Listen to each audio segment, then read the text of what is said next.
หมายสูงค่ะเมื่อได้เป็นวันที่2เดือนธันวาคมที่4ปี2026ในตอนแรกข่าวสายหมอหอมมีข่าว2ตอนที่มาเปิ้นเผาค่ะตอนที่1มีครูวาป้าหนึ่งหลู่หลายเจ้าจ้างในวัดยองคืนข่าวเที่ยงตอนหนึ่งมนต์จ้างเจ้าป้าหนึ่งถุงยาเปิ้นเฮ็ดดีถึงติพ้นเลยหลวนในออนตั้งเปิ้นได้ก็มาถ่อมด้วยข่าวโหนให้ค่ะได้เรียกว่าเป็นข่าวเงาอันหลากหลายแลเป็นข่าวเงาดีลือไว้อยู่ที่ในเมืองไทยเมื่อวันที่31เดือนธันวาคมที่3ปี2026ในมีข่าวงาออกมาว่ามีตะกาศทาคณกรไลอ่อนเอามนต์จ้างป้าหนึ่งค่ะกว่าเติ่งลาตีโฮงปลิกเมืองลำปนไหว้หลังเสถูกคู่ว่าป้าหนึ่งเป็นเจ้าก้อนวัดอันมีไว้อยู่ดีอุโมงค์เจเวง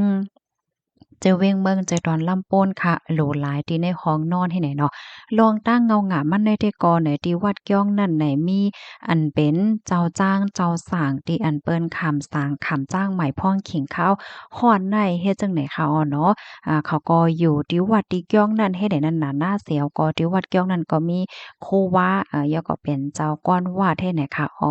บนจ้างเจ้าป้าในซ้ำเนี่ยเป็นคนที่อันมีตั้งคู่ค่ะเนาะเยาจันME เป็นปริญญาโทเนาะทางไทยก็ที่ฮ้องว่าย่อปริญญาโทบ่ย่อก็เป็นลูกจ้ายของปลีกป้าเฮ็ดให้เมื่อแต่มันได้ก่อในมวลจ้างเจ้าป้าในตึกนั่งอยู่ไว้ที่ในวัดในเกียงเนี่ยปยก็ถูกเนี่ยอันเป็นคู่ว่าในห้องกว่าหาที่ในห้องลือห้องนอนนั่นน่ะปยก็รู้หลายกันจานให้ไหนเจ้าจ้างป้าในก็จังไลคลิปเน็ตเรียนออกห้องมาเสียก็ห้องหาปอแม้นั่นน่ะเนาะเผื่อว่าปอแม่ฮู้เหี่ยวเนี่ยก็เลยโจ้กันเสียก็กว่าตึงลาตีโฮงปลีเฮ็ดจังไหนคะข่าวคืบหน้าเมื่อวานเนาะวันที่1เดือนธันวาคมที่4ในตั้งฝ่ายผู้สื่อข่าวเนี่ยก็ไล่กว่าด้วยที่วัดที่เกี้ยวนั้นก็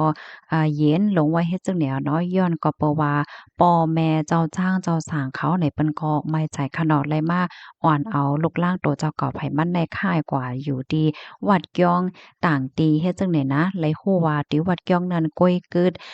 สามป้าก็นานก้อยเหย้าในคะดอกมนต์เจ้ามนต์จ้างอันมีไว้ที่ในวัดนั่นนะตั้งฝ่ายผู้สื่อข่าวไล่ต้องถามนายพิทักษ์อายุไล62ปีค่ะเป็นอันยามเป็นกรรมการวัดและเป็นผู้ร่วมก่อตั้งวัดจะเมื่อ40ปีที่ป่นมาค่ะแล้วก็มีเฮิรนอยู่คิมจำวัดเกี้ยงนั้นลาดในว่าอำว่นเสอีดว่าได้เกิดขึ้นเปิงเป็นจังไหนที่ในในวาน่ะเนาะอันคู่บ้านในก็เป็นเจ้าก้อนวัดป้าดอกอำม่วนอำถางเสอีดว่าได้มีลองเฮ็ดตั้งสร้างจึงหนังไหนค่ะก็เฮ็ดให้ก้นหวานเขาได้แต่ก่อนเป็นอันตกอกตกใจและเป็นอันใจอำลีเด้ค่ะเมื่อเหลียวได้อันเป็นเจ้าคู่ว่านั่นก็หายออกวัดออกเกี้ยงกว่าในค่ะเนาะก็มีไว้อยู่ดีแลก็โมโหแหน่สังว่าอำไลเฮ็ดผิดเด้แต่ก็มันโหลไหลออกมาแก่ลีดออกมาซับแรงว่าสังว่าเจ้านายนั่นน่ะเนาะ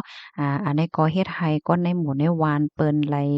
น่าอายแต่ว่าจังไหนเนี่ยก็เหมือนไหลแค่ย้อนฝากถึงอันผู้ใหญ่ก้นหลงเขาแค้นดอกกดท่าเถียก็คับเคิงเอาตั้งพิษหนังแต่ว่าเสก้ามในเลอเซนั่นก็ลาดป้าเทียงว่าเมื่อกะก่อนโป้นมากคูว่าป้าในอำมีรองโป่งซ้ายน่ะเนาะเงินตีอันไหลมาป้อยสังกัดกฐินย่อก็เงินตีอันเฮ็ดป้อยหลงป้อยหลายเจ้อหลายเปิงแล้วเจ้อไหนก็ป้อมีรองแหน่ซับแรงแหน่รองเงินเข้าเงินออกดีตะกาศรัทธาเพราะว่าก้นวานเขาถามได้ก็ซ้ำใจจ้าต่อซ่าม5เฮ็ดจั่งใดเฮ็ดไหนเมื่อเลียวได้ก็ไลฮู้ว่าอันเป็นเจ้าคู่ว่าในหาหลายกว่าไลอยู่ที่ในวัดเกี้ยวน่ะเนาะกว่าที่แลก็โพดติดต่อกับสืบก็ไลว่าจังไหนเนาะเมื่อเลียวในไลฮู้ว่ามีโกนตีอันถูกญาติเป็นเหยื่อถูกญาติเจ้าก้อนวัดใน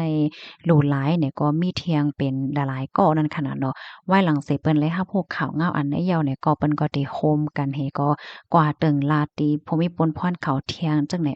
ข้อมูลตอนในเลยเป็นมาที่ห้องการข่าวมติชนออกไว้เนี่ยค่ะพี่น้องค่ะถอมข่าวเงาขอแนวหันเทินจังหือพองค่ะพอเฮามาด้วยกับปานเมื่อเหลียวแน่เนาะว่าติเลยตั้งเลยก็มันเหมือนห่างว่ายุ่มยำตั้ำใจผู้ไลภัยก็ไลให้เนี่ยเนาะลูกดีข่าวเงาโหนในเสแลกำในเฮาค่ะมาถ่อมด้วยข่าวเงาแทงตอนหนึ่งค่ะ อันในก็เป็นข่าวเงาเกี่ยวกับเลยลองมนต์จ้างเจ้าใน เมื่อวันที่1เดือนธันวาคมปี2026ได้มีข่าวงาออกมาว่าโรงปลิกเสกาค่ะไล่รับเติงลาดว่ามีหมุนจ้างเจ้าป้าหนึ่งค่ะถูกยาเปิ้นเฮ็ดดีเสถึงที่ป้อนไลลู่หลวนลองได้ได้ก็เป็นกว่าที่วัดก้องตีหนึ่งตีสร้างเจอเว้งเสกาใจตอนบึงการไหนเอาตั้งฝ่ายภูมิพลพ่อนเขาก็เลยลงเปิ้นตีเสกว่ากดทัดไล่โฮบโทบหันครับโตหมุนจ้างเจ้าอายุ59ปีค่ะไล่หลวนไว้อยู่ในฝั่งหางตีนั่งสมาธิเฮ็ดให้เอานั่งสมาธิก็นานได้งบลงจึงไหนอ้อแล้วก็มีห้อยถูกหญ้าทุบถูกหญ้าเฮ็ดดีเลยเนาะคาล่ำว่าหลวนมาเมื่อพ้องกลางค่ำวันที่30เดือนธันวาคมที่ป่นมานั่นไหนอ้อนายองค์อาจอายุเลย70ปีกวนหวานในปื้นตีลัดในว่าเมื่อกูปอกได้ก็ได้มาไปหับหมนจ้างเจ้ากว่าตุ้งซ่อมที่ในหมู่บ้านกูว่านก้อยกะว่าในวันนั้นในมาไปอยู่เหมือนกันก้อยกะว่าเอ๊ะเฮียงแหลมหันเจ้าออกมาเสปอกเฮ็ดไหนเพราะว่ามาต้วยเนี่ยก็หมนจ้างเจ้าซัมปอหลอนยาวเฮ็ดไหนอ้อมตั้งฝ่ายผู้มีปุญพรเขาเนี่ยก็ไล่คุมโตอันเป็นหมนจ้างในวัดในเกี้ยงนั้นยาวค่ะ ในก็อายุมีอยู่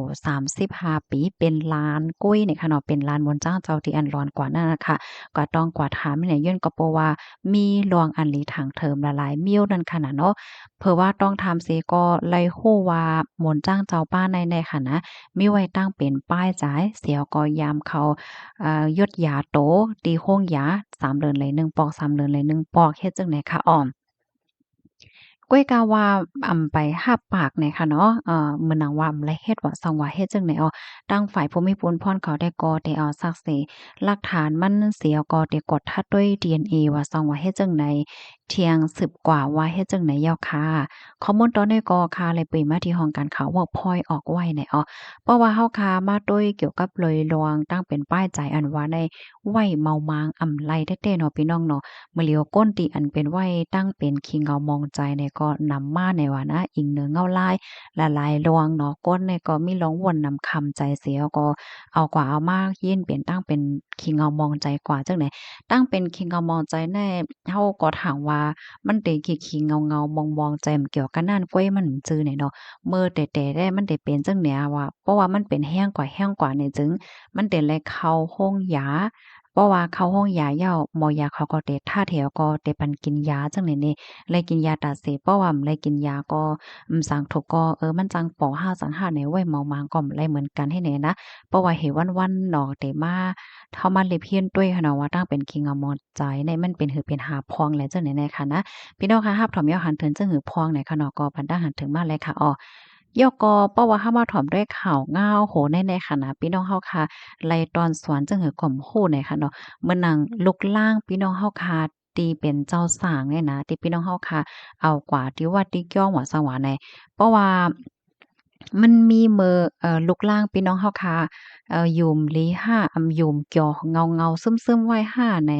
พี่น้องเฮาก็คัดใจถ่อมปันเสียงการใจเขาพองเกาหลีเนี่ยค่ะเนาะเพราะว่าเขาที่อบเตนลาดอีหังเนี่ยก็ถ่อมปันเกาหลีเนาะฮ้อมเพราะว่าเขาฮบทอมยากอีหังจังหือพอหวังบ่เกาหลีรู้เปิ้นค่ะเนาะ เพราะว่าพ่อแม่ปองใจเนี่ยมันก็เปิ้นก็บ่เคยยุ่มค่ะรู้เนาะมันเรื่องข่าวเจ้าคู่บ้านเนี่ยเมื่อกี้ที่เฮาถ่อมก่อนนั้นค่ะนะถึงตีเป็นถึงเจ้าก้อนวัดเนาะเป็นถึงเจ้าคู่ว่าเนี่ยก็ยังตึกมีรองเฮ็ดสร้างจั่งนั้นไหนค่ะเนาะมักป้อมักไหลเนี่ยมันก็จังว่าไหลให้แหน่นะรับถอมปันเสียงการใจเขาพองก็ลีอยู่เหมือนกันค่ะเนาะไม่ทรงค่ะ